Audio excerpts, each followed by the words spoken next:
Three, two, and we are live. Welcome, everyone. Good to see you all back. Those of you who have read the community post will know that I was in, of all places, Mongolia via Beijing.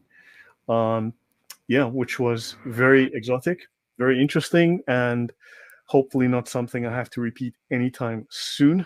Um, but we can chat about that another time. So yeah, we've got SDRC, Philip, Basilget, Villainous, Moshe, Noam. Welcome everyone. And today my guest is Elaine Ellinger, and she is the author of a book which we're going to be discussing. And of course, the topic is Islam in the modern world today, the threat of Islam as a social and political force. And the book is Timeless Essays about Islam and its doctrine, and also what we can do about it. So hello, Elaine. Welcome. Well, hello, Lloyd. Really nice to be here. And Yeah. and So thank Elaine, you. sure. Thanks very much for giving me a chance to talk about the book. I really appreciate it. You're very welcome. You contacted me because you have been involved with doing writing work on Islam and seeing its effects in Canada.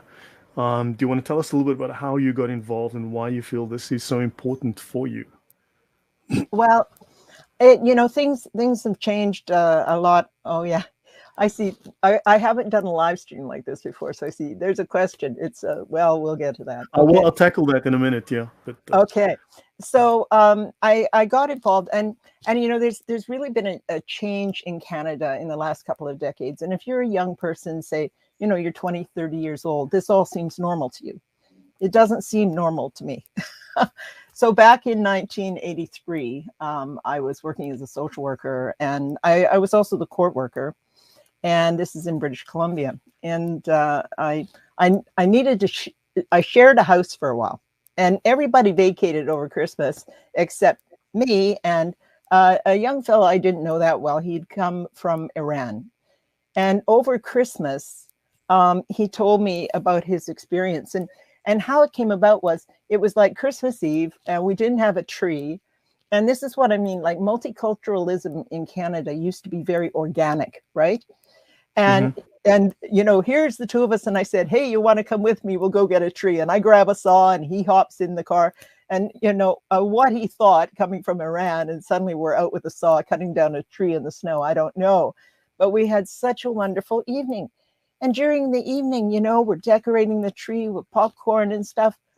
And he's telling me things I could hardly credit, how they had this revolution in Iran, and people were killed just because they were Baha'i. His friends were tortured. They were thrown in jail. And I thought, oh my gosh, what a terrible government. And the thing is, even today, people are saying, oh, it's a terrible government. And they don't realize that the doctrine is the basis of it. The government wouldn't be able to do these things if it didn't have the support of the doctrine. I mean, when you have an Islamic State, it has that name for a reason. It's because it practices Islam. So I need a drink of water here. Understood. Yeah. Yeah, it's So crazy that that was the with beginning. Iran today, Yeah. you've got people who are protesting and being arrested, murdered, tortured, imprisoned, disappeared for because they aren't wearing their hijab. And in Yeah. the West, you've got Westerners going, yeah, that's so cool. Let's wear the Oh, hijab. I And know. they don't realize this is actually a part of the creep of Islamization, and Yeah. people are being murdered for not wearing it. And in the West, they're accepting it as if it's some kind of virtue that they're performing. Yes. Yes. And just yesterday, there was a girl on LinkedIn, young woman, and she was very nice. I mean, sometimes people call you names because you want to talk about Islam, and honestly, it's not surprising because of what's happening in the schools now. But she said there had been a post about this woman being stoned to death, and that's her sentence. It's in Afghanistan, and there was a picture Hmm. of her, and I had made some comment underneath, and she said, I hope you understand that, this has, this is all to do with the culture. This has nothing to do with the religion. Now, she's living in Toronto, and I'm sure she really believes that, but it is absolutely because of the belief system. And so I gave her back all of the doctrine. And I also pointed out that the people that are at the head of these governments, for example, the Ayatollah Khomeini, he's an imam, and he's written extensively, about the doctrine, and he's credited as being absolutely brilliant about the doctrine. So yes, it has everything to do with the doctrine. Yeah, I came across a woman who's very anti-Israel, very pro-Hamas, very pro-Gaza and Palestine. She's Catholic, but she started to tell me about various, reasons why Gaza this and Israel that. And I said, hold on, wait, are you familiar with the doctrine of Islam? And she refused to listen to that. She did not want to entertain any Islamic doctrine. She says, don't give me religion.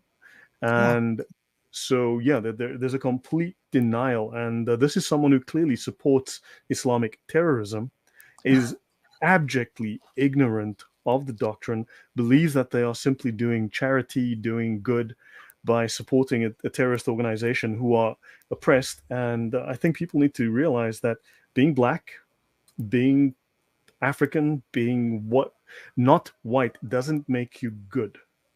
Just let's just say I'm not exactly incredibly politically correct on this channel. I think people understand my position on a number of issues.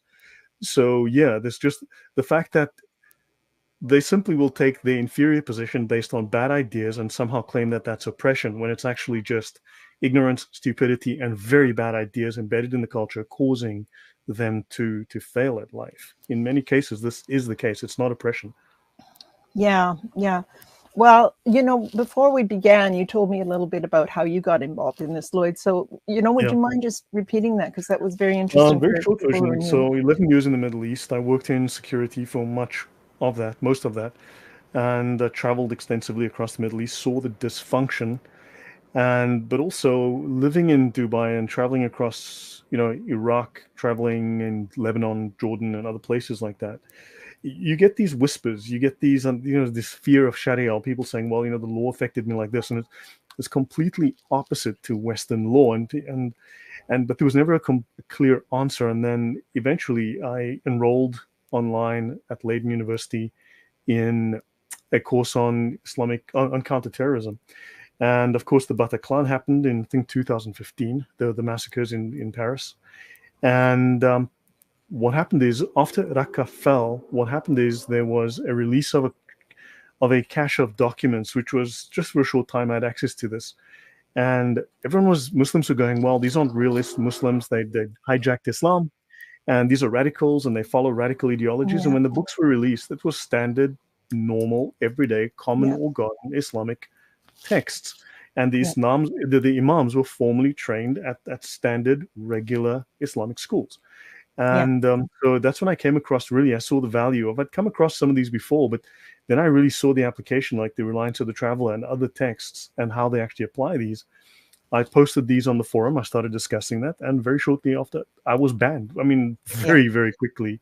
yeah, And then I also learned how there are these housewives and 20-year-old geology students that are patrolling the forums to make sure that no yeah, one says yeah, anything that could be remotely considered disparaging against Islam. In other words, the truth. yeah, So yeah, yeah, and also I discovered how terrified the academy staff are about offending the Muslims and creating any kind of backlash, and of course interfering with their funding. yeah, yeah, And final point, I'd also dated some girls, like one girl from Lebanon, Muslim girl, another girl, a Palestinian, and you saw how they live double lives and live in terror and fear of being found by their family and literally being murdered by their brothers or their yeah, fathers or their family members, and the anxiety and the stress that this causes, and yeah, these crazy social rules, and you wanted to find what are the reasons for it. And yeah, once you start digging into you can find, shall we say, vague references in the hadiths and tafsirs and so on in the Quran, but once you go into the Sharia, you start to see the exact black and white explanations for these things. So yeah. hopefully that gives you an insight. Yeah, yeah. Honor killings, that's something that Canada used to keep track of. And they stopped doing that in 2010. There's a lot of things that, the country doesn't seem to keep track of like it used to. But when you're talking about reading the texts of like the Al Qaeda reader, Ibn no, not Ibn, Raymond Abraham, Raymond Abraham, yes. He did a book, and he called it let me see, the Al Qaeda reader, and it's got all of this writing of people like Bin Laden, and honestly, it's like reading the Quran because they use the doctrine. That's the justification, right? And so actually, if I could share the screen for a minute, because I want people to understand that like, to me, truth is really important. And when Now I you've got to see, click on the present button on the bottom. yeah, okay, so share screen, select window. There we go. Select full screen will be easier. Just select the full screen. I probably didn't, but anyway, there we go. I made these this morning, actually, to show people, because I thought this subject might come up. And you see, this is the sort of thing that is presented to people. This is what they hear in the public square. So I can't see you right now. Can you see me, or can we just see the screen?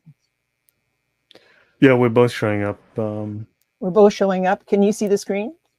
Yep. Okay. All right. So here is what people tend to see in the public square. Whoever kills an innocent person, it's as though he has killed entire humanity. Now, I think probably many people listening to this program will have heard that, and it comes from the Quran, right?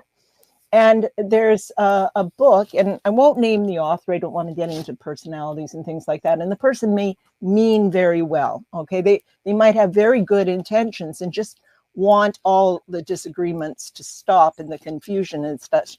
But this doesn't help. So this is actually at the beginning of a chapter. I was reading a book by a very well-known person. And this is how he leads one of his chapters. It's like an epigraph. Whoever kills an innocent person, it's as though he has killed entire humanity. Sounds so wonderful.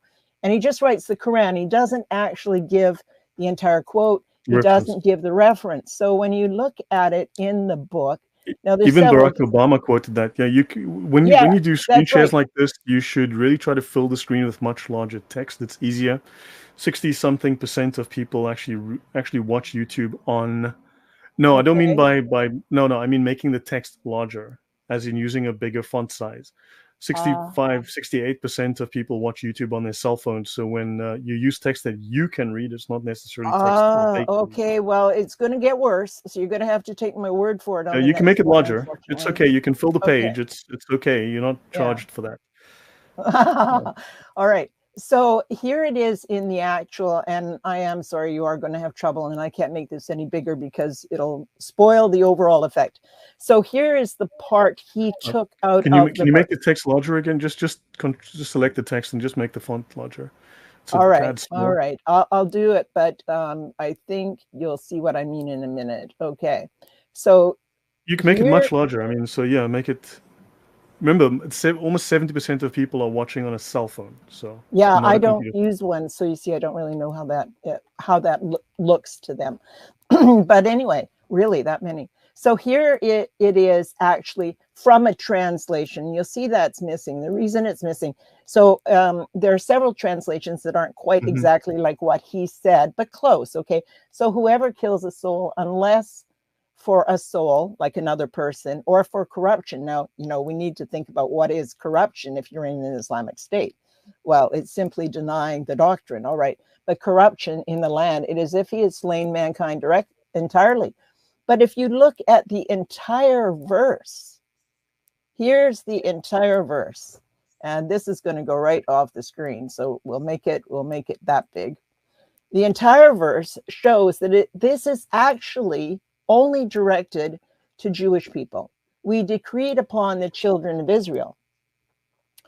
And it's actually referring to something in the Tanakh, the Old Testament, all right? But anyway, we decreed upon the children of Israel that whoever kills a soul for a soul or for corruption, all right? And that, like I say, is simply, denying the doctrine in the land. It's as if he slain mankind entirely. And whoever saved one, it's as if he saved it entirely.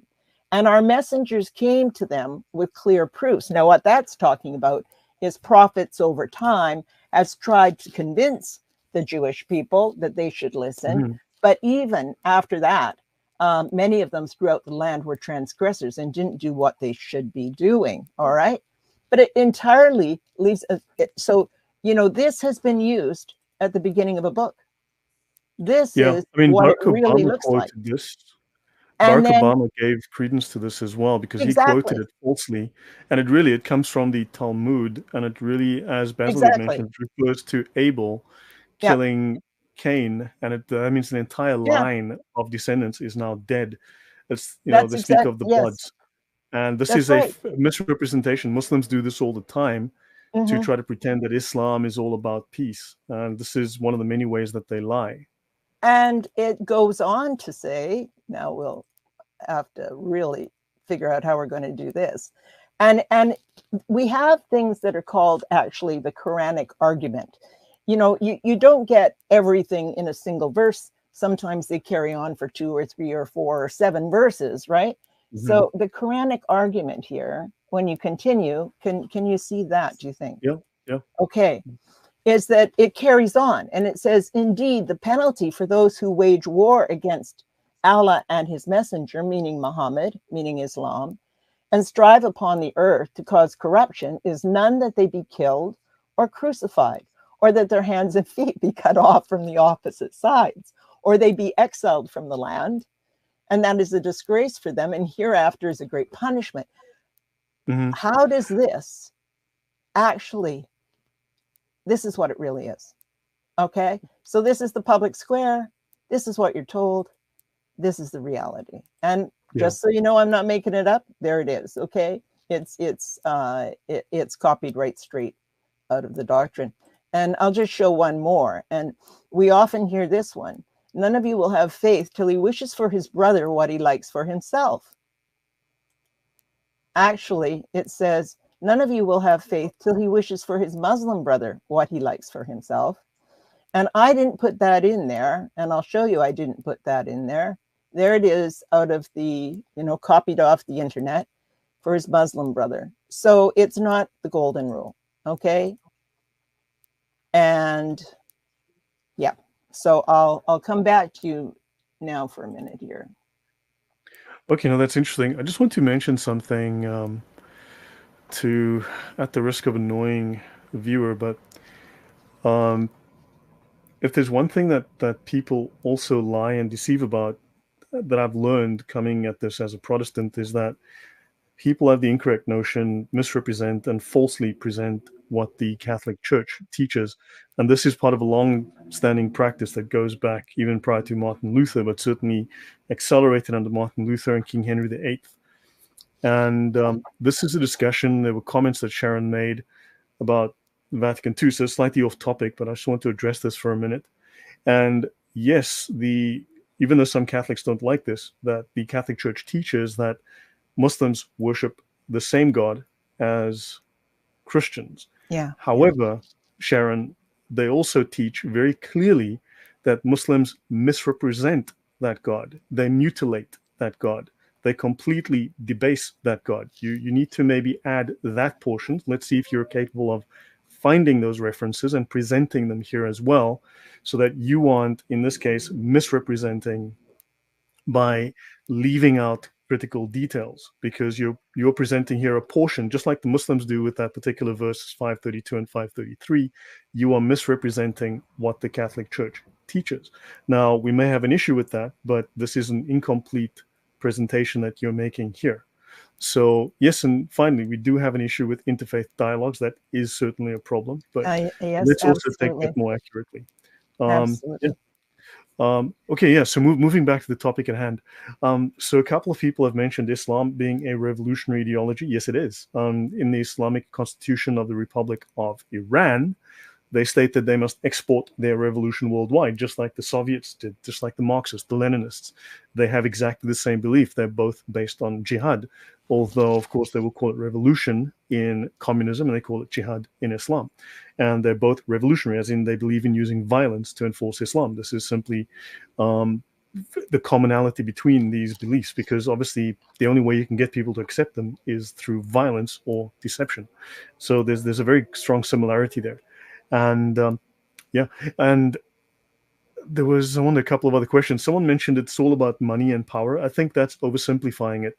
That people are true believers. These are true believers. And when people simply try to make it about money and power, well, here's $5. Send me your PayPal address. I'll send you 10. I'll send you $10.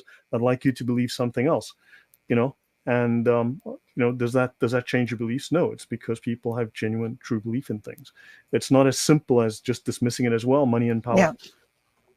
Yeah. So And yeah, that's why, when I was talking about that chapter in that book, and I didn't say what book and I didn't say what person, this is somebody who's well-known moderate, and there's I have another book here, and it's the challenge of modernizing Islam, that one. And she interviews a number of people who are considered moderates, and I mean, I can't see inside people's heads. I don't know who is sincere, who isn't sincere, but certainly I'm sure some of them are, and they're wanting to do things like that's the book. So they're wanting to do things like, oh well, we'll get rid of the hadith. Well, you can't get rid of the hadith. You can't even yeah. practice Islam without the hadith. You can't. The 5 pillars are gone. We just Or like, this is absolutely impossible. I read that book. There isn't one realistic, way of doing this. And you just end up yeah, going around in circles. yeah. So, So thank you, Eric, and much appreciated. Yeah, struggle culture and expansionism in the Soviets. We need a more detailed presentation on that. Someone did mention that to me as well. What is the overlap in terms of ideology with the Soviet beliefs and, of course, Islam? And I think I've mentioned a parallel here. They're not going to be exact, but if they both derive from Gnostic ideas, then we can start to see parallels, even Nazism based on Gnosticism. And on that point, on my X account, I've been posting recently about Nazism and fascism. And of course, what's happening in the UK, you get people saying, well, the far right, implying Nazis, and grandmothers and grandfathers and people who are afraid that their children will be murdered by illegal immigrants, of course, are now labeled as Nazis by the British state. But what I want to say with this is that fascism and Nazism are not right ideologies. They are non-Marxist forms of socialism.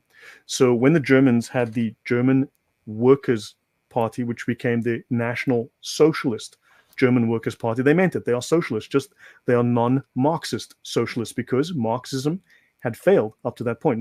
Marx had predicted that for instance, the UK population would rise up against their capitalist oppressors, and they did not, because capitalism uplifted them from poverty. So, of course, Marxism had failed, so the fascists and the Nazis wanted a different socialist approach.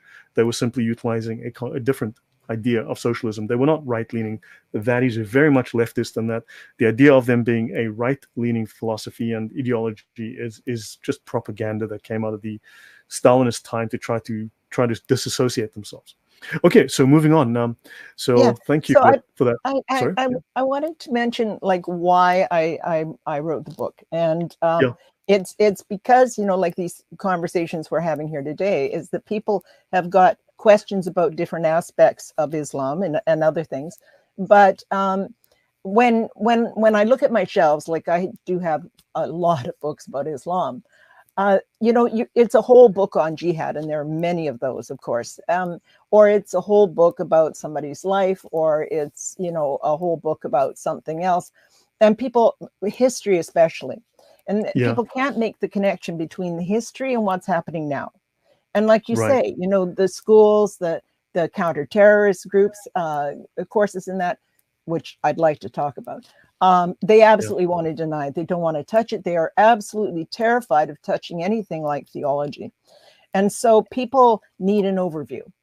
And that is to connect the doctrine with what is happening in the street. Now, an example is just a couple of weeks ago, the mayor of London, Sadiq Khan, came out, and he actually, I have a little, if I can just share again here, I'll just show you. I went and looked that up. Okay, so, okay, share entire screen. That's what you were suggesting, right?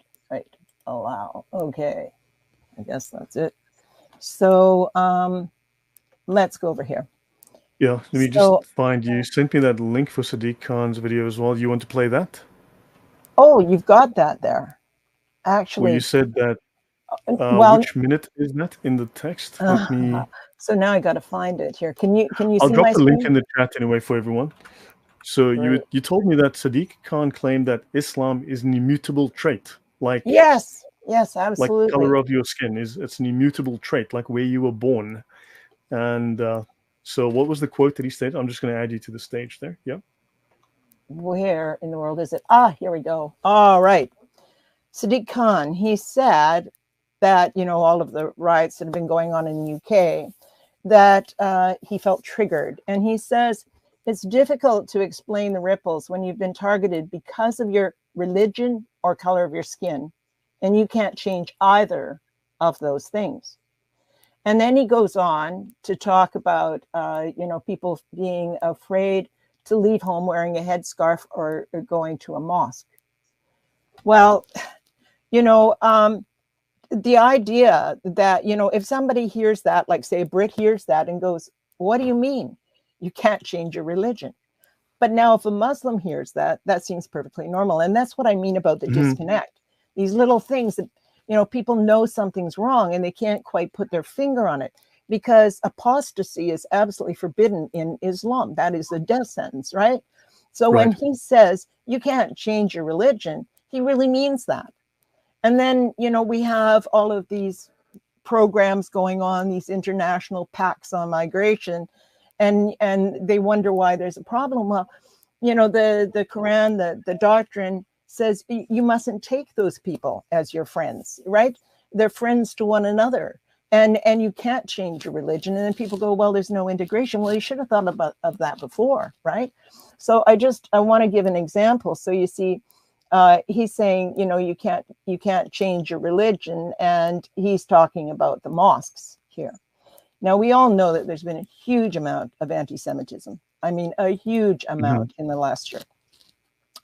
So in 2023, Canada's special representative on combating Islamophobia took these numbers you see here, okay? These are generated by the RCMP.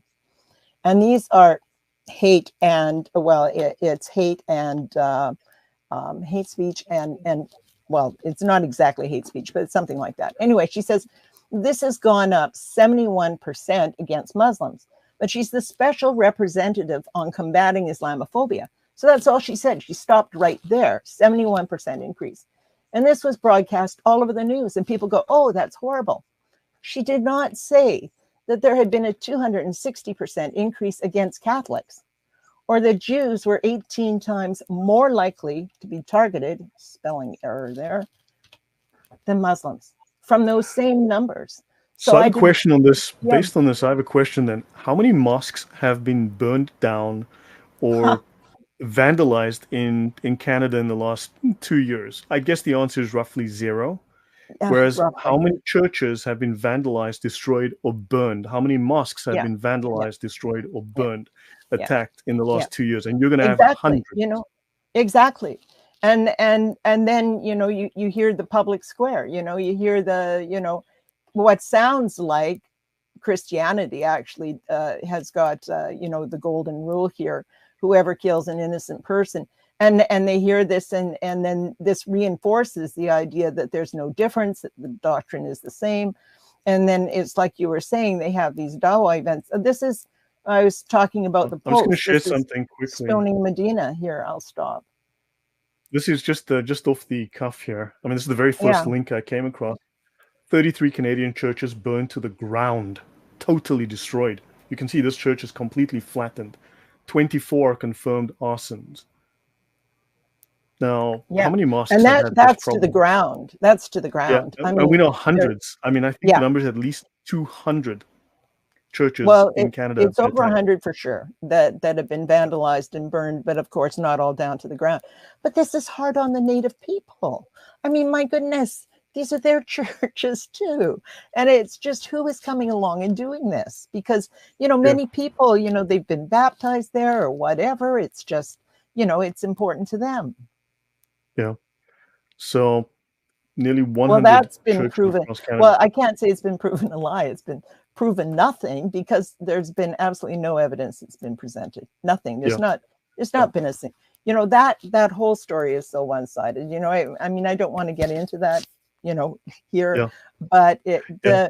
the media are not helping anything. They really aren't. There I you mean, go. this Thank doesn't you. this lead Yes. us to think that the media is complicit? Either Yeah. they've secretly converted, or they have an inherent bias against their own culture. They believe that Western culture is evil, wrong, and any other alternative culture is good. So again, and therefore they take the side of the out group, and they consistently go against the in group, which would be Canadians, Americans, Brits, and French and Germans and so on, because they've been taught to hate their own culture. They've been taught to believe that foreign cultures are superior when these are actually primitive third world cultures. Well, like I was saying about how, the integration in Canada was very organic.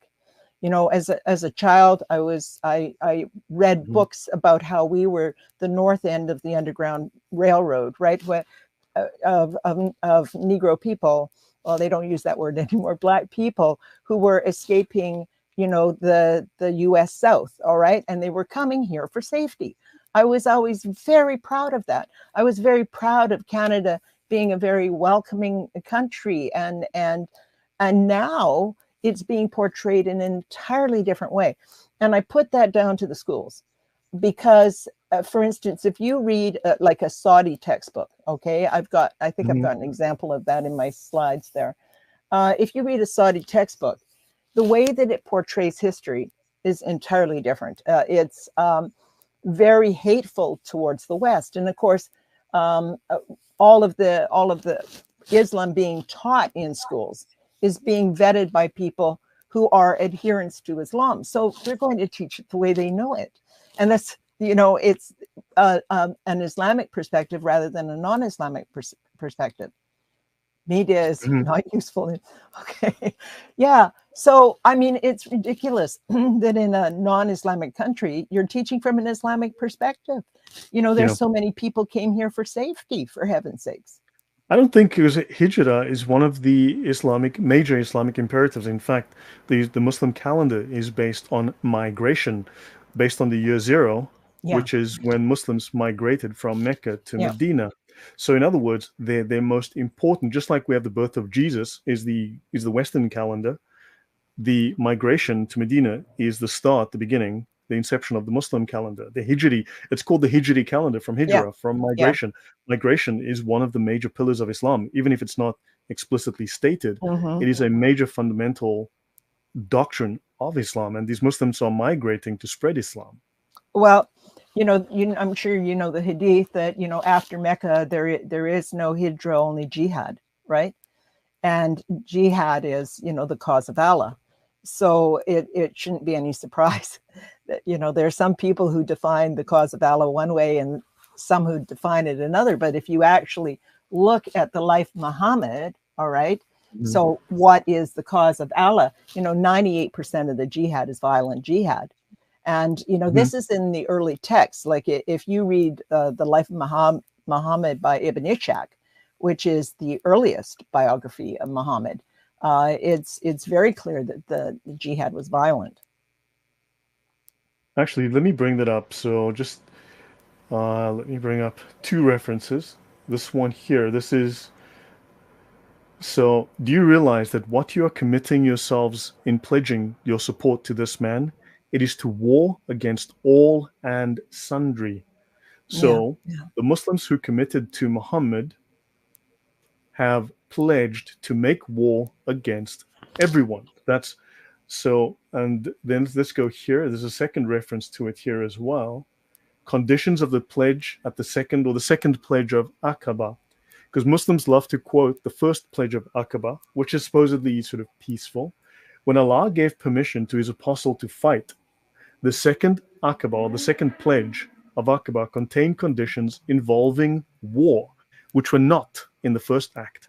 They bound themselves to war against all and sundry for Allah and his apostle, and he promised them for faithful services the reward of paradise. So he promised them they will get paradise if they die in the purpose of war against everybody. And we pledge ourselves in war in complete obedience to the apostle, as they yeah, say here. yeah. And Yeah. that I want to mention again, the girlfriends you had, and how Yes. frightened they were, and the disconnect. People here in the West who have some idealized idea of what it's like, and it simply isn't reality. And when I was a little girl, my father had a moving company, and he had two calendars every year. All right, there was the one with the little girl and a basket full of puppies, and then Hmm. there was the other calendar with a beautiful woman in a bathing suit. And it Hmm. depended on who you were, which calendar you got. Now, if he was doing some work for some mechanics who had a garage, they got the one with the girl in the beautiful bathing, or the beautiful girl in You're the right. bathing suit. Yes. But so there are many people who, like the girl yesterday, who wrote to me and said, this has nothing to do with the religion. This is what she has been told. But at the same time, there are other, imams, and many of them. I mean, we see that most people don't see it, but we see all of the videos and things that are coming out, and some of them are really shocking. And there's one in Canada who's quite well known, and the only reason he's well known is because he has a Muslim youth group, and his videos are he makes videos partly in Arabic, partly in English, so they actually hear the English, and he puts these videos up himself on YouTube. And so every once in a while, somebody will notice one, like at Christmas, when he was telling his Muslim youth group that they're not to say Merry Christmas, they are not to return this greeting. So again, talking about today and making the connection between the doctrine and the events that are happening in the street. If you say Merry Christmas to somebody, or Christmas just gets erased, well, it's because of that, because to acknowledge Christmas is to say that God had a son. And as you know, Right. this is a basic concept of Christianity, and it is absolutely haram. It's as forbidden as it gets to say that God had a son. There is And this no aligns. Trinity, and And so it's an insult. And you don't insult Allah. If you insult Allah, we have all seen, that can have really terrible repercussions. Yeah, and this aligns with the exact same behavior by socialists. Happy holidays, Yeah, because they also are erasing Christmas. I want to jump into the book, your book, Timeless Essays About Islam and Its Doctrine, what it yeah, includes and why it matters, which yeah. goes through, I think, 40 different chapters and also concludes with what we can do, because I think Yes, that last part is very important. So I have it is. I've highlighted just a handful of things I Oh, thought have was you? All was right. interesting. I mean, there's so much, but I just thought I'd highlight a few things and show people a little bit so that they can see what the book is about. Then we can also discuss where they can get the book, and um, and I also wanted noted. people to make the connection between booty, okay, and Islam, because that is so rarely done. And in fact, there are literally hundreds of references between the Quran and Hadith. I've looked them up And about spoils of war and booty, and spoils of war includes human beings. So when Muhammad, for the first 13 years had only 150 followers and migrated to Medina with those people, at that time, there was intolerance but no violence. And when he got to Medina, that's when the violence began, the caravan robbing began, the conquests, fighting with all the neighbors, expansion of Islam, dramatic mhm. expansion. But it was all around booty and his followers fighting over the booty. Is your book available on Amazon?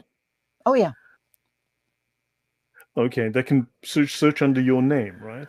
Oh, yeah. Elaine Ellinger. Sure. If it gets So buried, I think you can find it under my name. okay, so yeah, so just the book concludes or starts with a couple of these quotes. Quran 8:1. They ask you about the spoils of war, and the spoils are for Allah and the Messenger. So spoils is what pirates will take from people. So really, Muhammad, I think it's fair enough to classify him as a slave-owning pedophile pirate. I don't think that's an unfair characterization. But so fear Allah and adjust matters, okay. And then also you've got this: Allah's messenger said, Allah guarantees him who strives in his cause, which is jihad, and whose motivation for going out is nothing but jihad in his cause, which is killing and being killed in jihad. This is not about some sort of inner activity, some sort of spiritual activity. And belief in his word that he will admit him into paradise if killed, or bring him back to his dwelling place, with what he gains of reward and booty. And they do mean booty in both senses of the word, I think, here. I think we can understand that this is booty in the sense of, well, as we would understand booty as in booty call with your women slaves, your female slaves, and B as your plunder. Would that be a fair? It might be slightly sarcastic, but is that an accurate representation? Well, they are definitely part of the plunder. And, you know, the men at first were a little bit nervous about this, you know, because some of these women were married. And so they asked Muhammad about this. And he said, no, you know, it's like whatever your right hand possesses. And in fact, as soon as a woman is taken captive, her previous marriage is considered over. It's annulled. That's it. And it's fine to go ahead and have sex with these women. Let me just bring up the reference that I'm looking for. To find, let me go back to the beginning so that this can find it. I had the reference earlier. I wonder if I've got that. Quran 4:24. You're entitled to up to 4 women as a wife, and also what your right hand possesses. And that's, you see, this Quran actually revelation came right after that question, because to clarify it for the men, so that they would have no compunctions about doing this, that they were allowed to have these women as well. Here, I want to mention this. This is in the Reliance of the Travelers. So everyone has a reference. When a child or woman is taken captive, they become slaves by the fact of capture, and the woman's previous marriage is immediately annulled. Yeah. And she becomes the property of the man who has captured her. And of course, these laws have never been cancelled, because they cannot ever be cancelled. They can be postponed if they're not doing this right now. But at some point, these laws remain on the books, and they can go back on the books. They can go back into effect. They're just at the moment not in effect right now. Yeah. So yeah. So back to your book. I want to. And they speak of booty. So I just wanted to go through some of the references in the, just so people can see the contents page, the index. Who are the experts on Islam? And can Islam be modernized? And then how to do your own research, Islamophobia. I love that. I want people to go look for themselves, please. Yeah. And could I just tell you one little thing here? It's like I last year, I think it was, I was giving a talk for International Women's Day, and I had invited my square dancing group. And one of the women said to me, oh, is that the one at lunchtime? Well, I hadn't heard of anything at lunchtime. So I went looking, and there was a girl from the university who was giving a talk about headgear. And I was quite sure that would get into the scarves. And so I went and listened to it. And, you know, she started speaking about the hijab and how in Quebec, in Canada, they've forbidden any sort of religious anything in schools, okay, and that was oppression, and that she wore it, if not ordinarily, but if she went to the mosque, she would wear it as a respect for her religion. And then she talked about Iran and the terrible government there, and how that was government and that was oppression. And I said, well, how is it that it's bad government when it's in Iran and it's religion when you wear it? Like, that doesn't really make sense. And so I quoted the Quran about wearing the hijab, because it goes on to say, well, there's a couple of different quotes from the Quran, but the one which, you know, people will argue and say, oh, well, that's only about his wife, you know, but it's not. The wife served as an example. And if you go to the tafsir and look at the commentary, yes, it's clearly that they're serving as an example, that they are to wear the headscarf so they will be known and not be assaulted. Now that becomes a national security risk for other countries. And there are all kinds of women in Europe who are now wearing the scarf in the hopes that they will not be assaulted, that they will thought to be Muslim. So it's, so I said to her, you know, you can look it up. And she says to me, she says, no, you misinterpret. Well, I don't misinterpret. I do not. And Islam encourages people to always go to the imam or the mullah or somebody else, that they can't read it themselves. Well, that argument might hold 14 centuries ago. It does not hold now. But people still have this belief that they can't figure it out themselves. They can certainly figure it out themselves. And I really want people to figure it out themselves. Sorry. Yeah, just thinking of something. She just made me think of something. I don't know if this is going to be relevant, but let me see. This is on. I mean, the UK, I believe, has more. The UK has a large number of honor killings. So 12 to 15 reported honor killings per year in the United Kingdom. I'm sure the number is actually higher than that. But yeah, just something to note. The UK has a problem with Muslim honor killings. So, but back to the book, I want to go through a few things. So, can Islam be modernized? What is your thought on that? Because if we start removing certain aspects from the Quran, I mean, what are we left with? What's your thought on can Islam? Because there are Muslims trying to push this idea, and I think that these people are just propagandists who are either deluded or who are deceiving us. Okay, yeah, it's one or the other, because they know the highest authority in Islam is the Quran and Hadith. And so this is magical thinking on the part of people Actually, living in the technically, West. I think Bill Sorry, Warner is wrong in that point. Allah and Muhammad. It's the These Sharia. are the highest authorities. So who is going to approve it? All right, because Technically, no. actually, what Muhammad said, like, we'll be accused of cherry picking. Okay, and what and the thing is, the cherries are there to be picked. But what the Quran actually says is, do you believe a part of the scripture and reject the rest? Well, this is, you will suffer a grievous torment. You can't do that. It's in the Quran, and he said, whoever denies a verse of the Quran, it's permissible to strike his neck and execute him. And that's exactly what happens. On that point, I possibly disagree there, because the final authority in Islam is the Sharia. The Sharia is the final interpretation of what is in all of the other sources. Yeah, It is yeah, the thing that separates what is abrogated from what is yeah, ambiguous. yeah. It defines and clarifies, and also it is the Sharia is the result of hundreds of years of deliberation and clarification and experience by the top scholars of Islam, the very top scholars of Islam, who clarified everything. And it is also detailed, it is clear, it is unambiguous. So, because you can still find contrary hadith, which were written by scholars who were trying to argue over points, and I mean, so much of that stuff is simply just Here's an fake. example Yeah. of that sort of jurisprudence that you're speaking of. Yeah. For people who haven't So seen the it. jurisprudence is the final answer. It clarifies what is actually in effect and what is relevant, and also the various doctrines, things which are not explained within the Quran at all, and things which are literally contradictory within all of the other sources. But yeah, can we modernize Islam? Is it possible? Can we? What do you Can we? think? Of course not, because Islam has to be accepted wholesale. Anyone who rejects it is an apostate. And this person Yes, is yes, then insulting Muhammad, insulting yeah, Allah, insulting the deen, yeah. and they are considered an enemy of the deen Exactly. and You treated. couldn't get past first base. Honestly, like I read there from the Quran, it's like immediately you can have your throat slit. And people don't want to acknowledge that there is violence. My goodness. Yesterday, I just went to the Religion of Peace. Now, this wonderful person has been keeping track, and they're all verified or they don't go up there, of all of the jihad that happens around the world, and people are talking about Israel right now. Well, I'm sorry, last month alone, there was jihad in 26 countries.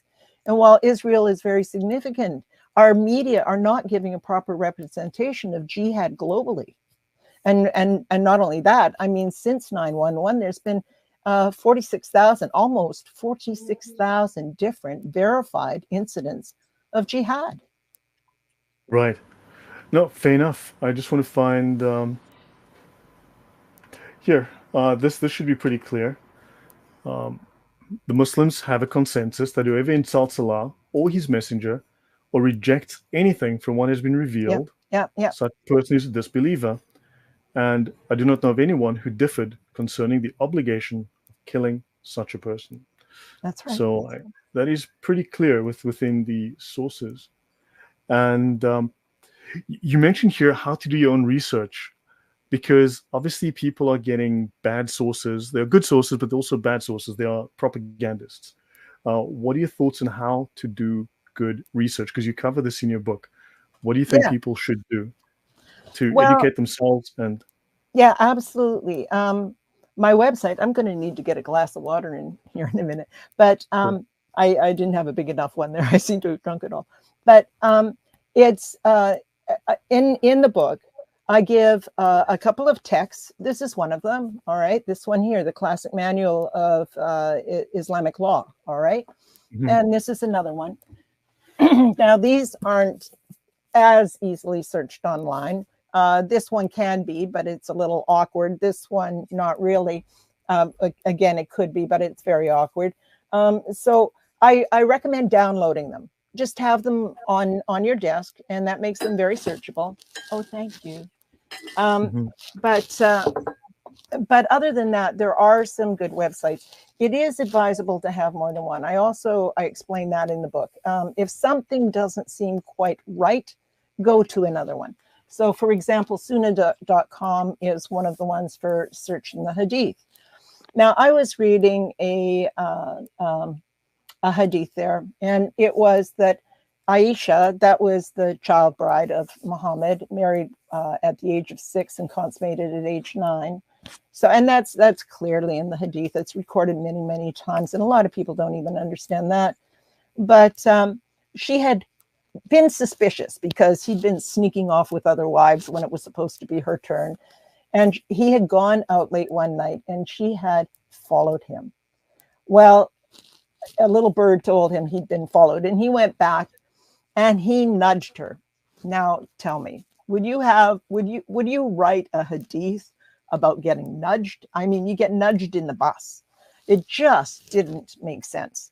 No, So she was beaten. I went to another source, and I looked there, and there it said struck and bruised, like a very hard strike. Well, I have a friend who's an Orientalist. I have a few friends actually who do speak Arabic, and that's another thing I'd like to mention about the Arabic. But anyway, so just to make sure, I gave it to them so that they could, look up the Arabic and make sure I had that right. And yes, it was struck. It wasn't nudged. Okay. And recently there's, you see the TikTokers and they're waving around their new Qurans where it says it's all right to spank your wife. It doesn't say it's all right to beat her, spank her. Yeah. I mean, no, that isn't what they said. No, that also Bazalgette has a very good point here. Reformers of Islam, when they speak of reforming Islam, Yes. really what they mean is taking it back to its original roots. In other words, going back to the aggressive violence of Muhammad. So really, that's what the Wahhabist movement is. That's what ISIS is.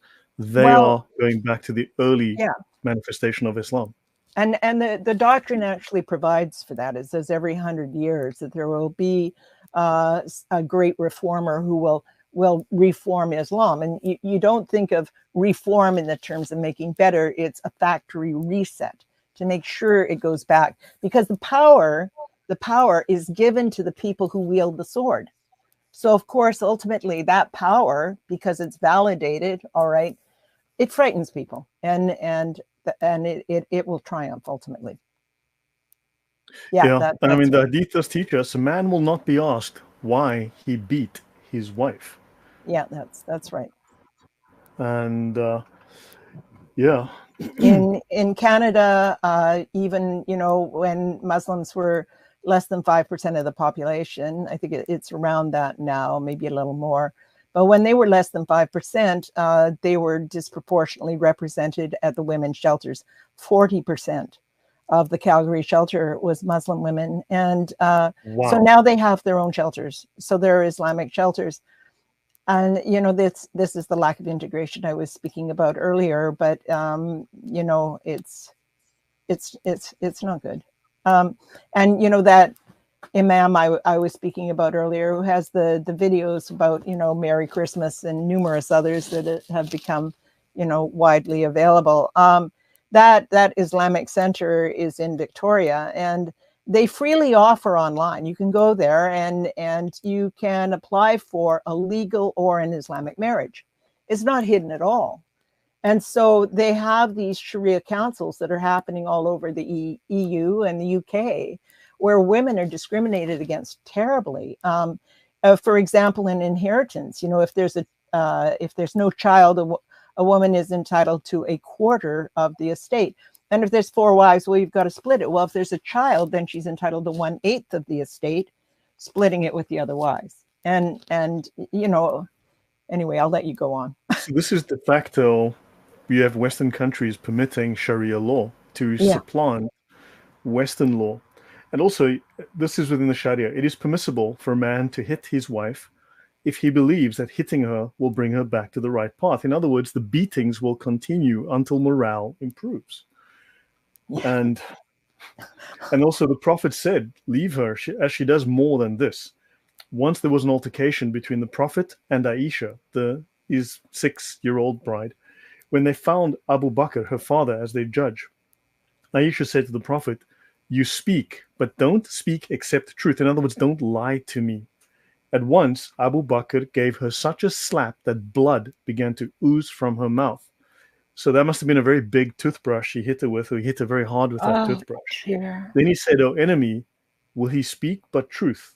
Then she took refuge to the Prophet. So I guess we're looking at a little bit of abuse going on here. And Muhammad said nothing, didn't argue with his wife being beaten by her father such that blood came out of her mouth. So I guess, this is, I don't know how many I've women not seen that one before. Where is that one? This is from Ihya Ulum al-Din. Okay. Now, you mentioned every 100 years, and you Yes. have that reference in your book, that a renewer of the faith called the Mujaddid will arise. Yeah. And Yeah. this is the most famous of the Mujaddids, the most senior of the Mujaddids, the man considered the proof of Islam, the Hujjat al-Islam. This is al-Ghazali in his masterwork, the Ihya Ulum al-Din. So when you read some of these things, they're just horrible. Things that actually I can't even talk about here. They're just not good. Yeah, I just want to go through. Let's just go through some of these things, just to briefly jump forward, right? Because you've got chapter 40 here. There are. The solution. I'd like to actually just before I go back to some of the other issues, I'd like to know more about your ideas in terms of solution, because we always hear about the problem, exactly. and I think let's put the cart before the horse for the moment, if we may. Let's do that. Now, it's not that I will use some discretion when I talk about it, because for people who haven't read the book, they might go, well, that doesn't make any sense to me. All right, but if you read the book, you'll understand. And I made a little list of them here. And the first, of course, is to educate from the non-Islamic perspective in our schools. Like when you read what they teach in the Saudi school books, there is just no way that should be happening here. When things that happen in Canada now, for example, at Christmas, all right, in Edmonton, they light the bridge green to celebrate Ramadan. Okay, so while Christmas is getting shoved aside, Ramadan is getting a lot of prominence, and that's all part of this diversity. This new, not organic kind of multiculturalism that is confusing a lot of people, and it's certainly confusing the Baha'i, because they see this bridge being lit green to honor Muhammad, and this terrifies them. Okay, because this is the culture manifesting itself. This is the religion, the belief system, the system of governance. It's all of these things manifesting itself here, where they came for safety. I listened to a group, and it was Coptic Christians, and one of them was so afraid of repercussions for his family, he was hiding behind a wall when he was speaking, because some of them were still over there. So education from a non-Islamic perspective that includes these people who have been oppressed. I mean, there are wonderful experts around, yourself, Raymond Ibram.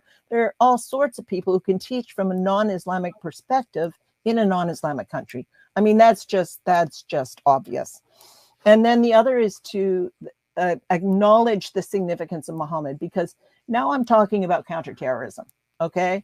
So you and I were speaking about this a couple of days ago, and like a friend of mine took a course in counterterrorism in Australia, and you could not speak to the doctrine. It's like it's not connected to what's happening at all. We are not going to speak about the doctrine. The first half of the exam, she got 95%. The second half, she spoke about Muhammad. She went ahead and she did it, and they gave her 65% because, well, for example, I went to a counterterrorism lecture that was being presented, and the person spoke, and this is from a very well recognized, a very well recognized counterterrorist professor, and that one's in my book. And she spoke for a good half hour about the far right and anti-Semitism, the Ku Klux Klan. She gets through the whole thing without mentioning Islam. Now, can you imagine? That was before October 7th, and this person's Jewish. And so I put my hand up and I said, how is it we're talking about, counterterrorism here? And, 80-90% of designated terrorist groups in any non-Islamic country, well, I shouldn't say any, I haven't checked them all, but many are going to be Islamic groups. And because the names on them keep changing, it confuses people, but they're all jihadis, okay? Just, that's another one of the points I make in Solutions, and that is to use clear terminology. If you're afraid to say the word jihadi, how in the world are you ever going to address it?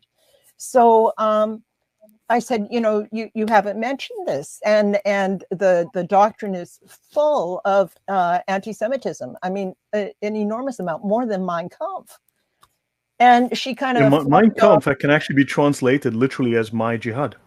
Yes, and she also she kind of every off. one of the 20 largest religious terrorist organizations is a Muslim Islamic organization. If you look at the top 20 religious terror organizations, every single one is Muslim. Yeah. This is the list right here. And our counter-terrorist groups don't talk about it, and in the jails, all right, they're wondering why they're having such a problem with, what they call Islamists, but, it's like bin Laden. They're just using the doctrine.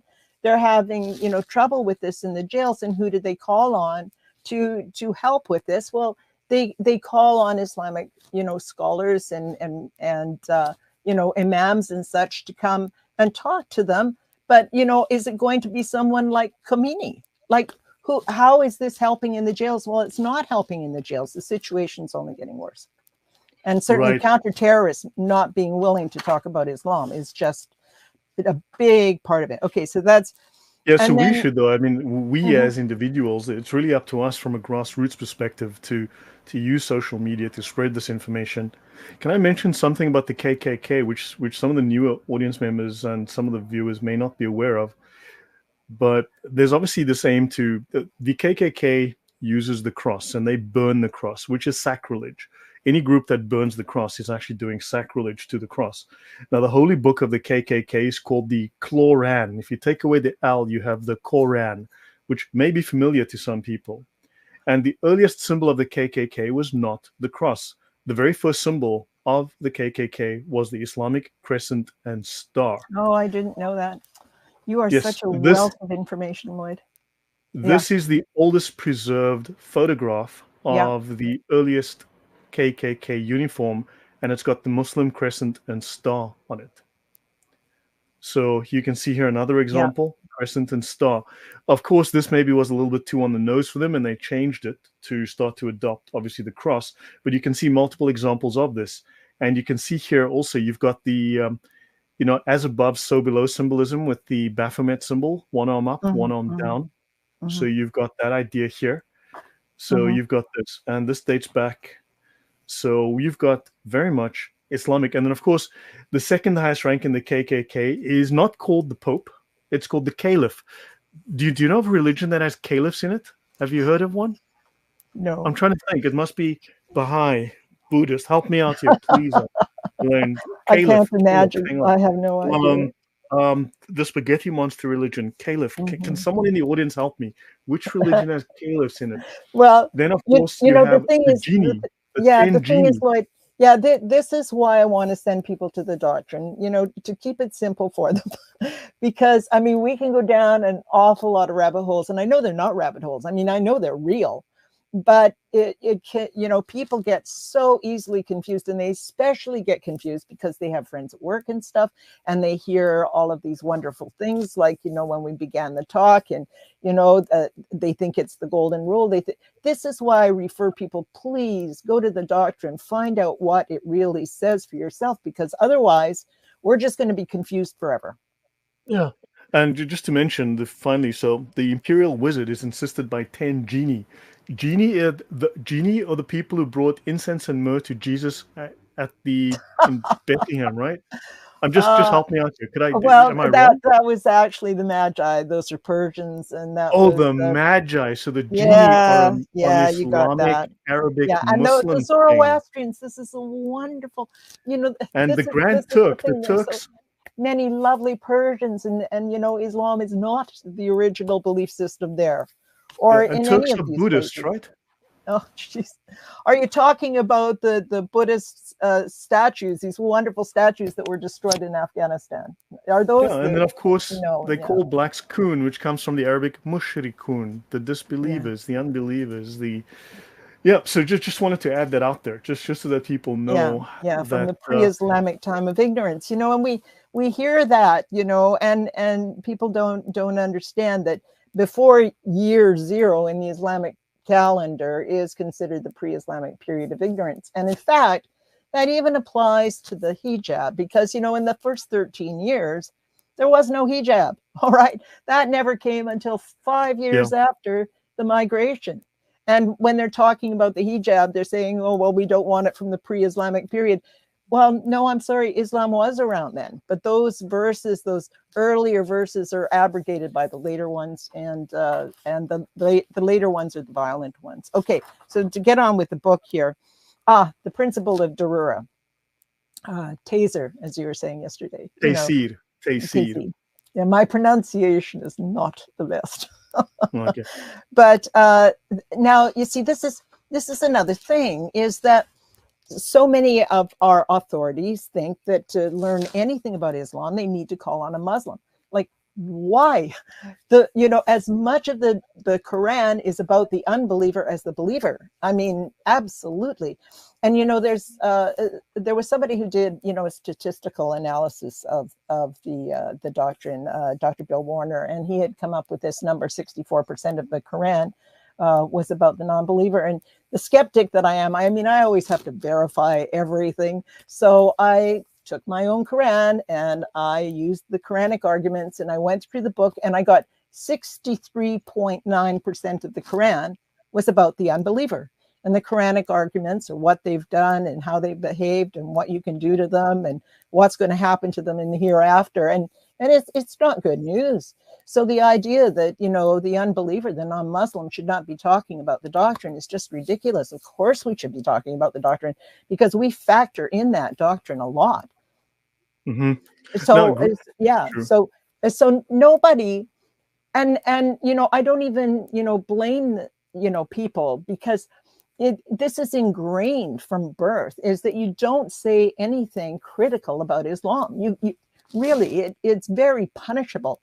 And so when we're asking people to give, you know, honest advice, it's just they can't tell you certain things. So it's really important to understand that it isn't essential that we have many of the things that our authorities are agreeing to. They don't understand it, Sharia. Somebody just said to me a couple of weeks ago, we don't have Sharia in Canada. I'm going, like, are you kidding? You go to the store, you've got your halal food, you know, we've got Islamic finance in the banks, and you're telling me we don't have Sharia. People don't know what Sharia is, you know. They think it's like some separate set of laws. It's a set of governance that follows Muslims around from the cradle to the grave. And part of it Mm-hmm. is that you are not to say anything negative about Islam. So, or anything that will hurt the cause of Islam, which is the growth of Islam. And so they can't tell you. So it's like there's all sorts of things that are not mandatory. Like, you know, if you go out for lunch and they don't have halal food, you can have a vegetarian lunch. There's no reason why not. And there's no harm in that. And likewise, you can take out You an can eat pork ordinary too. student loan. Yeah, you can take out an ordinary student loan. But as soon as our authorities approve Islamic finance, now the whole Ummah is going to pressure, or certainly elements within the Ummah, will pressure people to take the Islamic option, which we have now just authorized for them. So slowly but surely, different communities become Islamized, and that's how it happens. We didn't have Islamic finance, a couple of decades ago. Well, now it's everywhere. And so In if the US, you're, it's worth nearly $4 trillion, which is not nothing. well, about 4 years ago, there was a headline, and this was, I think, the Toronto Sun or Toronto Star, and there was a man by the name of Tariq Fatah, and he had written an article, and it said, I think the headline was "Another Triumph for Sharia." And when I read that article, I actually ended up writing to the judge and sending her some, reading material. I was very nice about it, but she had called on an Islamic expert. It was in regards to a mortgage, and these plaintiffs felt that they had been cheated. They had been told that they had to take Islamic finance, and then the people who had financed them had walked off with their money. And so they went to court. So did the judge apply Canadian law? The judge called on an Islamic financial expert, and she said, that's actually in my book as well, that it was an incredible learning curve, and she was so appreciative, and now she understood, and she ruled in favor of the defendants because she said that Islamic finance is a pillar of Islam. Well, it is not a pillar of Islam. Okay. All right. Yeah. So sorry, we need to know that it isn't necessary. Darura says, there's no harm that you can, if it's not available, if an Islamic option is not available, you can just, that's how, Muslims have been in Canada for decades, and we haven't had to have Islamic finance. We haven't had to have prayer rooms at schools. This is all a push that's coming now, and people are being told they have to do it, and they don't have to do it. Yeah, but of course they become activists once you reach a certain mass. I mean, they're compliant in the beginning because they're following Taysir and Darura, which is ease and necessity, or lifting of these requirements of the Sharia. And then, of course, necessity, you do it because there's no other option. But you go along to get along until the point comes where you can agitate and you become an activist for enforcing this. Yes. And then, of course, because we all want to be tolerant, we start to give ground, and we see them. They keep taking ground. They keep pushing and pushing and pushing, and that's how it goes. Yeah. You've heard utilized. Sorry, go on. I was going to say, I put a couple of quotes here. Scholars say there is no harm in giving a misleading impression of required by an interest in countenance by sacred law. And of course, that Sharia that's found in Reliance of the Traveler. And Muhammad said, whoever conceals the faults of a Muslim, Allah will conceal him his faults in this world and the day of resurrection. So you're actually rewarded in paradise if you have concealed the faults of a Muslim. Okay, that's Ibn Majah 225. It's a hadith. The talebearer will not enter paradise. So saying anything that is counter to Islam is just not likely to happen. So concise language, and the political science departments. I mean, why do we find that Islam is only, considered religious studies? It's a complete system of governance, 7th century governance. If you look at zakat, which is the Islamic tax, we pay, property taxes if you have a home, and in many countries, at least, how it will work is for property taxes, you'll see some of it goes to education, some of it goes to the hospital, etc. Well, zakat is the same way. It's 7th century governance, and there's 8 categories, and so they go to different, for different purposes. And let me see here, like as an example, one of those is jihad. So when we're, buying halal food, it's going to generate profit, and part of that profit will be paid as zakat, this Islamic tax, 2.5%. And zakat has 8 categories, and the categories are for the poor. All right. So if you're thinking of this as a 7th century government ministry, for the poor, this would be social services. and the needy, and this would be emergency relief, like short-term relief. For those who are employed to collect zakat, okay, so this is the public service. For bringing hearts together, and this is the Ministry of Public Information and Propaganda. For freeing captives or slaves, all right, so this is military, this involves ransom, prisoner exchange. For those in debt, that's financial services. For the cause of Allah, which is fi sabilillah, this is the Which is military. jihad. So a That's portion, jihad. 1/7 And, yeah, of all Muslim charity goes to jihad, yeah, which yeah. is terrorism. Oh, And yeah. of course, none of this is legally allowed to be applied to non-Muslims. So they cannot give charity, or they'll do it as a propaganda move, but really they should not be doing any of this. None of this money must go to Christians, all for Muslims only.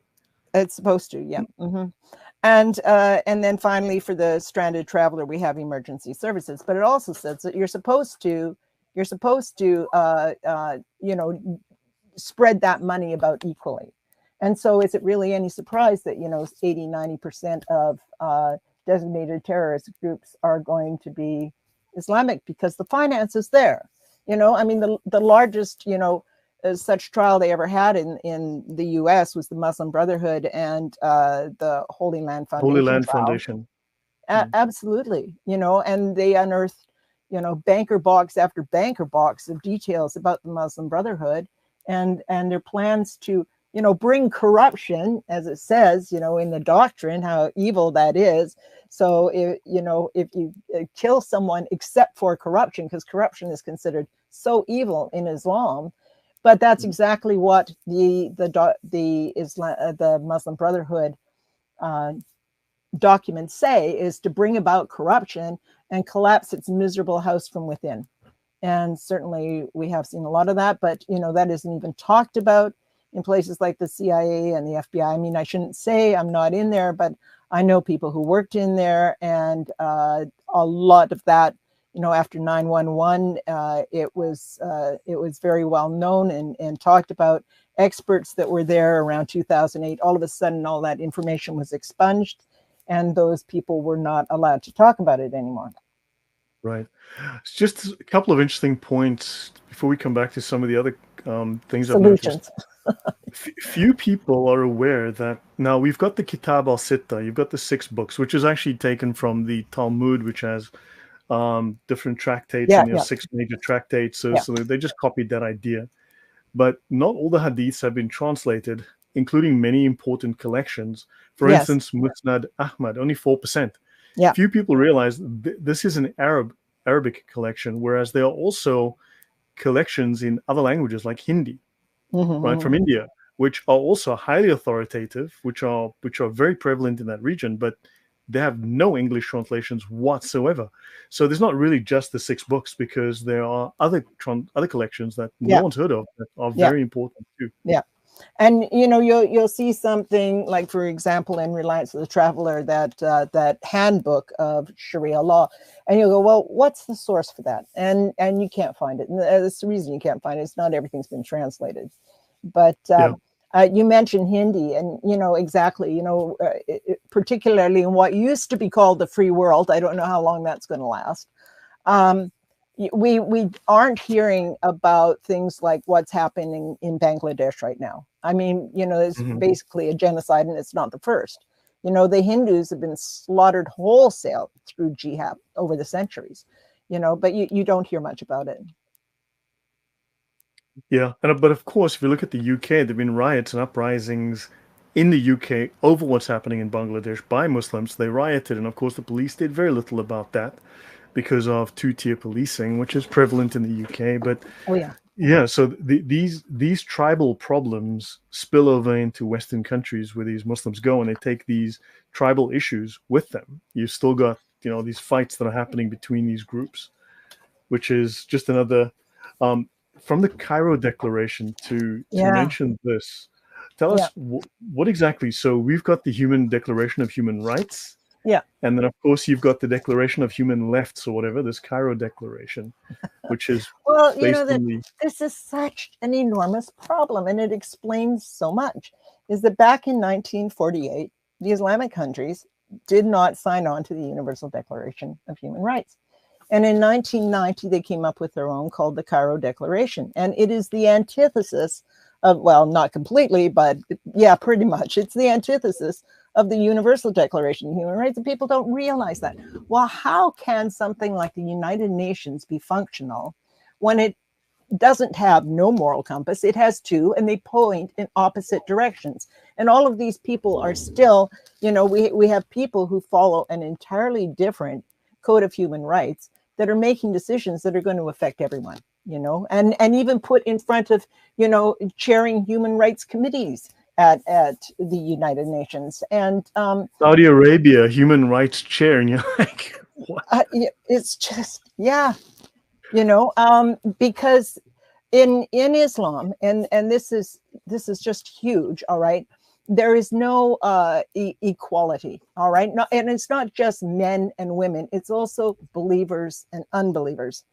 And a really good example of that is in the Quran. Okay, it's got Quran 98:6 that the unbeliever is the worst of creatures, and there's another one, I think it's 7117, and it says that they are worse than cattle. Okay, but that's 98:6. Okay, 98:7 says the believers are the best of creatures. And if you're reading like Reliance of the Traveler, it and I talk about this window of opportunity. I think that's underneath the video today, that we are able to talk about this and we have the information, and how short that window is, that we need to take advantage of it while we can, because they have these blasphemy laws in the Islamic countries. They're not allowed to critique things. And now we're introducing things here. Oh dear, I'm talking about problems again. That are making people afraid here to speak about things. But when you have a belief system that does not allow equality between men and women, it does not allow equality between believers and non-believers, that humans are not all created equal, a belief system that allows slavery. This is all. And these are some things. I mean, Canada doesn't even have strong laws against slavery because we've never had it here. But you've got 130,000 estimated slaves in Niger alone. Like, slavery is definitely happening here now in the world. And this is not ancient, but the consistent ingredient is Islam. That's where this is where it's happening. So this is the thing. That I felt I needed to write, an essay about the Universal Declaration of human rights, because people don't understand this enormous difference. No equality, no freedom of religion. And of course, that is totally contrary to not only the Universal Declaration, but also the U.S. Constitution, the Canadian Charter, that we're allowing, Islamic or legal marriages to happen. This is against our civil law. And in the UK and the EU, we have all of these Sharia councils, which, the European Union in 2019 did a report on this, and how unfairly the women are being treated before these councils. Many of them don't even realize that they're able to go to the ordinary British court. And I mean, why do these exist? They're existing under the umbrella of arbitration. Okay, so the courts say, well, it's wonderful if you could decide something and you don't have to go to court, meaning a British court. But it's not so wonderful if you're going before an Islamic council and you happen to be a woman, or a gay person, or a religious minority. Well, that wouldn't happen unless you married into Islam. But whereas a Muslim man can marry a person of the book, a Christian or a Jew, in theory, all right, the children will be raised as Muslim, and a Muslim woman is not, like you were saying, allowed to date or go out with a non-Muslim man. I mean, it does happen, but you can buy books, stories of people that have done this, and they've suffered terribly just because they've fallen in love with someone outside of a belief system. Right. There's interesting. The Arab Muslim slave trade, as it says here, the trans-Saharan trade, is the longest slave trade, having occurred for more than 1,300 years. Now, Yeah. I know people love to go on about the American slave trade, and that lasted, I think, a total of 82 years, something like that, but 82 years. And it Here was you've the got a British who put 1,300 an year. end to, yeah, yeah, Yep, and Christians ended the slave trade, and you've got millions of Africans to work in foreign lands in the most inhumane conditions. Scholars have christened it a veiled genocide. Now, you're looking at as many as 60 million people, and these Africans went to the Middle East. Now, how many black Middle Eastern countries do we have today? Can you think of any? Because they are yeah, zero. They are yeah. zero. That's Whereas right. Whereas the 350,000 black slaves, not the 60 million, the Yeah, 350,000 or so black slaves that went to North America, maybe 500,000, let's say, to North America, being Canada and the US, they've now become 30, 40 million people. So it's a genocide that took them from 500,000 to 30, 40 million. So they multiplied by dozens of times. Whereas these 60 million black Africans that went to Saudi Arabia, where are they? yeah. That'll be a Well, fascinating question to answer. and the other thing is the white slave trade as well, Yep. and there there were thousands and thousands and thousands of people who were taken in the white slave trade. I was reading No, in a book. millions. In fact, there were Yeah. more white slaves taken from Europe to Africa than went from Africa to North America. Oh, More, several times absolutely. more. Several Oh, times more. absolutely. And I was reading a book written in 1850. It's a lovely little book. It's very interesting to read because we actually have objective reporting. Okay, and that we whatever happened to objective reporting? It used to be a standard for journalism, but you don't see a lot of it now. Anyway, she was able to go to the harems in Cairo because her brother uh, um, was a high-ranking official, and so she was Hmm. able to get into some of the more exclusive harems. They were waited on by white slaves. Some of them were redheads, and this is 1850, and people just, Scary. yeah, don't talk about it. And how many of Yeah. those died as well? Many. Yeah, very large numbers. So we're coming up on an hour and a half. Are So we I, really? I try not to go too long because, like, yeah, I try to keep my talks maximum sort of 90 minutes. Could Um, yeah, could I just briefly share my screen and yeah, see yeah, please and do. quickly go over that?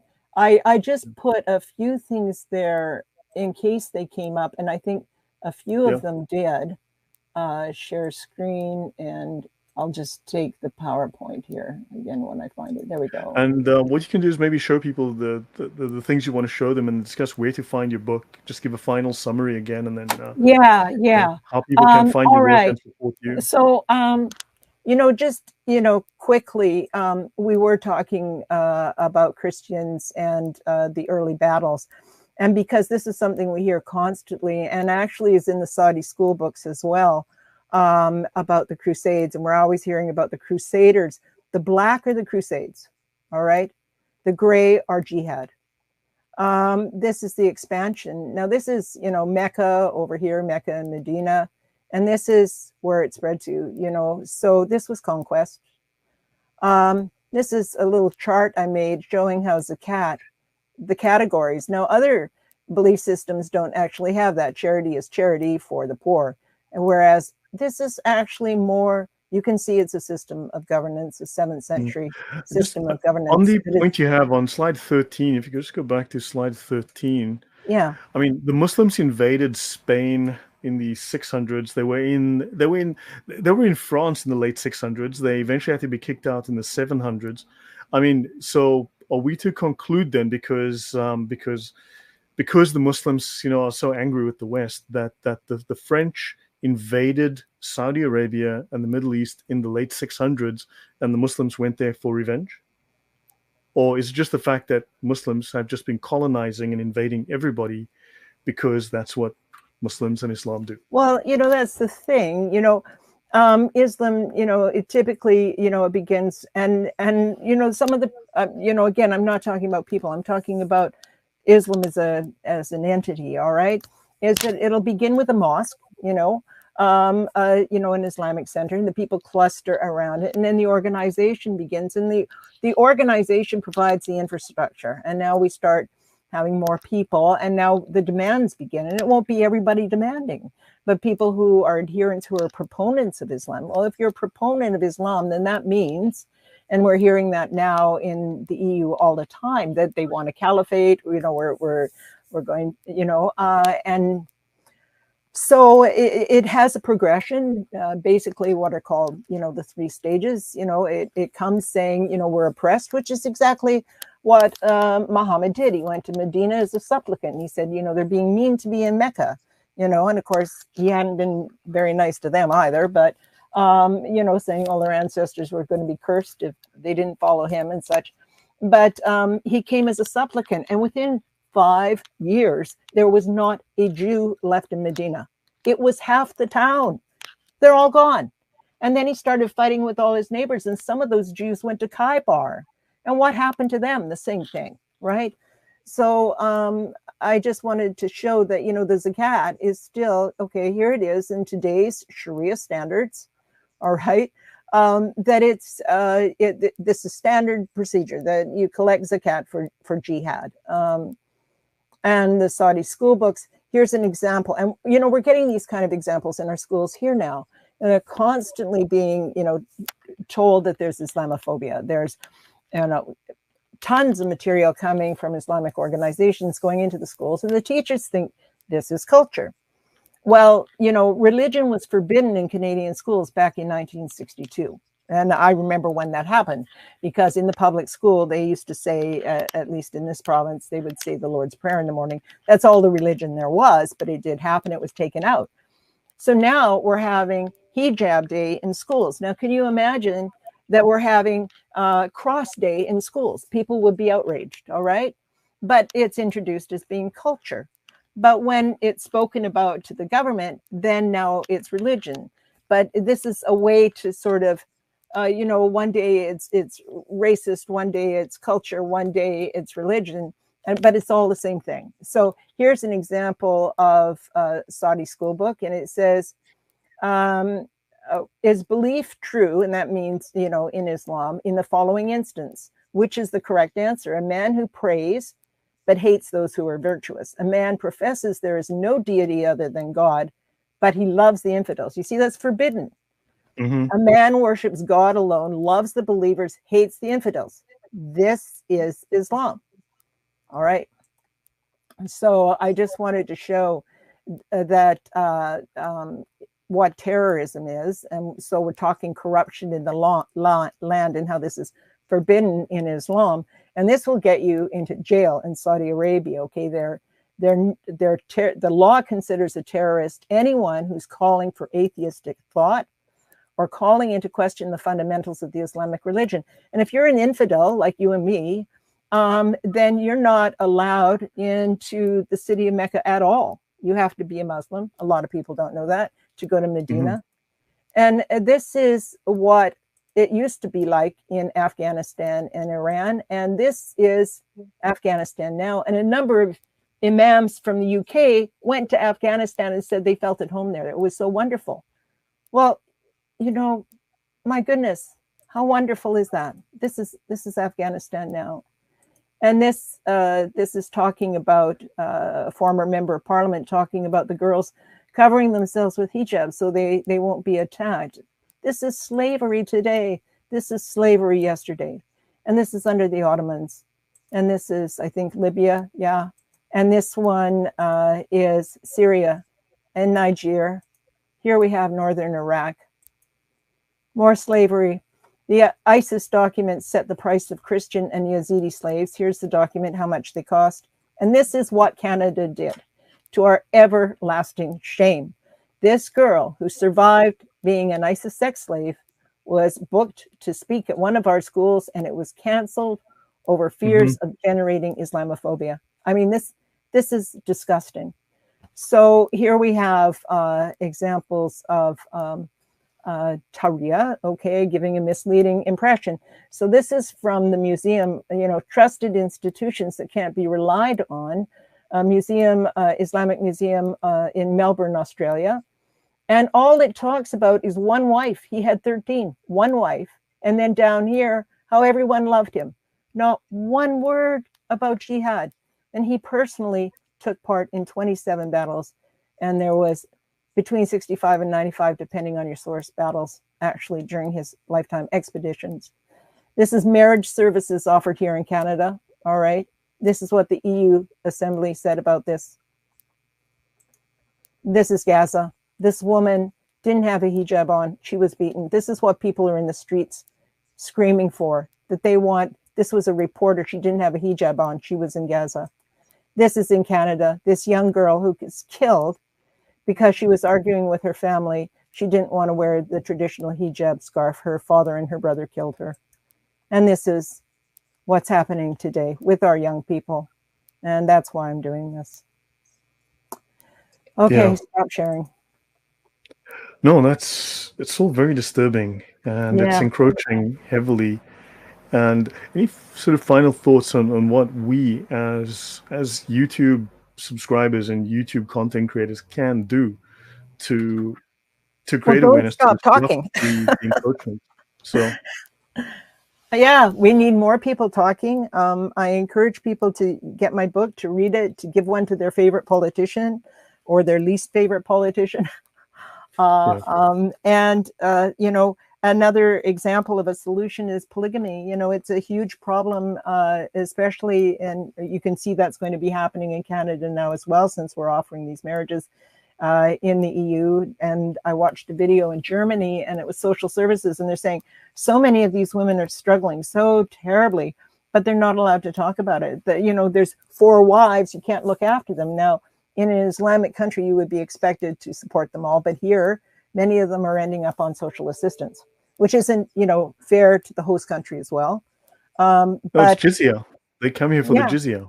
Well, yes, that too. Okay, I don't know that everybody will understand that, but at a minimum, require imams to register every marriage. They don't have to. They don't have to. So they register the married couple. The gentleman will, you know, register his first marriage, and he won't register the rest. Well, if the imams had to register every marriage, then you know that this man's been to 4 different imams, and he's married his 4 wives. So you would know that the law was being broken. I mean, there's so many simple steps, and you know, some of them are in the. I mean, the prevailing, even though it's not. Yeah, but the prevailing view by politicians today, though, at least the authorities, is that what is white and Western is bad, what is foreign is good, and any foreign culture is good, and white Westerners have been bad, therefore they deserve the punishment, and their culture is terrible, or they don't have culture. I mean, this is the de facto position, even if it's not necessarily articulated or stated or even lawful. Yeah. But you know, that is the view, it's understandable, given the billions that have come. And there's a story about that in my book too. The billions that have come into the former free world for the purpose of Islamization, and that's very clear. And it's work to treat, because you know, the way that it's being taught, the product is like that young girl yesterday who's saying this has nothing to do with the religion, and it has everything to do with the religion. And here's another young girl on the other side of the world being stoned to death. So we need to fix this. We need to talk about it. No, and we do. I mean, I try my channel, and yeah, I think we all need to play a part here, because we can't necessarily rely on the government. Governments are not necessarily doing the right things. Especially in fact, the government is often the enemy. They think they're right. An earlier politician in Canada, he had a photo op with a man who, and I mean, you know, it was more than a photo op. You can't help who leans over your shoulder and takes a photo, you know, at an event. But this was, you know, dinner, wining, dining with someone who had actually written a book about how to beat your wife.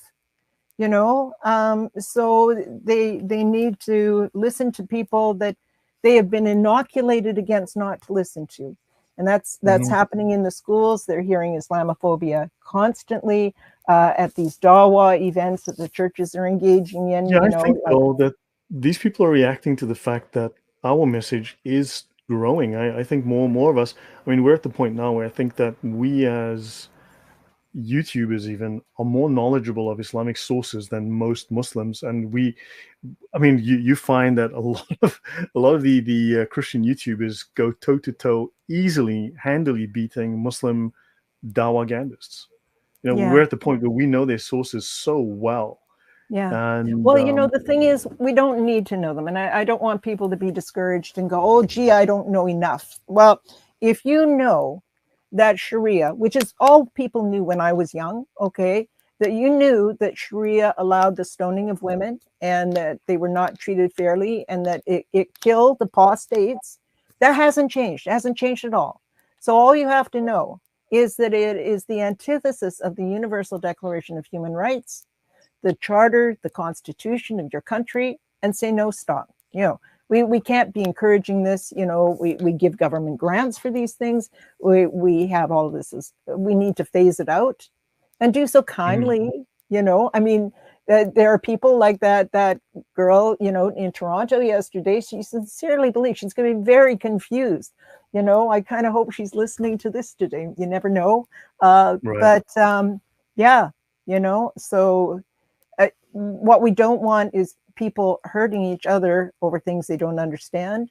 And, 100 years from now, they're doing it again. No, I think I feel somewhat optimistic and confident. I know that things are not good, but I think there's resistance that's building, and I think that you have a very silent, or rather silenced majority, and people don't like this. People don't want this. People actually, the majority of Westerners actually want mass remigration. They actually literally want to kick these migrants out of their countries. Now, it's not a popular view. It's not the politically correct view, but it is the prevailing view amongst those who are currently disenfranchised. And I see that a change will happen once the political will is found. And yeah, and if we can't talk about these issues, at some point there will be violence. And I think, yeah, that we should try to avoid. However, Absolutely. yeah, I mean that's beyond my control, but at least we can get the discussion going. And I think that I think there's reason to be optimistic. Let's just say that, because things are changing. The pendulum does swing the other way. And I know everyone feels powerless, but we are grains of sand, and many grains of sand makes for a landslide. Absolutely. That's right. One drop of water mixed with another drop of water, and you have a flood. And yeah, a grain of sand can grind your gears. A few grains of sand can halt those gears. So yeah, guys, let's be those grains of sand. Let's grind Absolutely. those gears, and let's just bring the gears to a grinding Yep. halt. Yeah, just shine So a light. Shine a light. yeah, so yeah, and yeah, so Well, RX it's been says here lovely talking Poland. to you. Oh, thank you. RX says Poland strunk. Guys, I live in Poland. I am, as you can see, I'm not the right shade of Polish. And as much as the Polish government has made many steps to preserve its culture, let's just say that, to be frank, and I've said this before, the Polish government doesn't want me here. The Polish government makes my life very difficult. Okay, things get Yeah. very You see, unpleasant. I was so shocked to So hear that when we spoke. That's never been the case in Canada, and I know people in the U.S.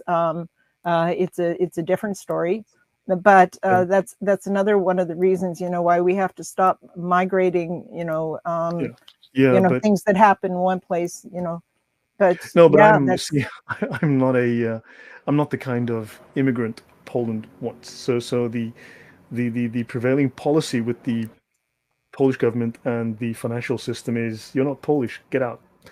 To put it very politely. So let's just say, if I was from Switzerland, things would be a little different. But I'm not from Switzerland, so things are as they are, and that's a discussion for another day. But let's just say Polish policy. I like the fact that the country is safe and stable, but I'm lumped in exactly the same box as the kind of migrant who comes over and rapes women and demands welfare, even though I am not that person. So well, that's certainly it has nothing to do with the color of a person's skin. That's for darn sure. And just before we close, I'll mention that one thing is that the UK has now adopted this definition of Islamophobia, and it's actually been yeah, around for much longer. They've been talking about this from the all-party parliamentary group. They've been talking about it since 2017.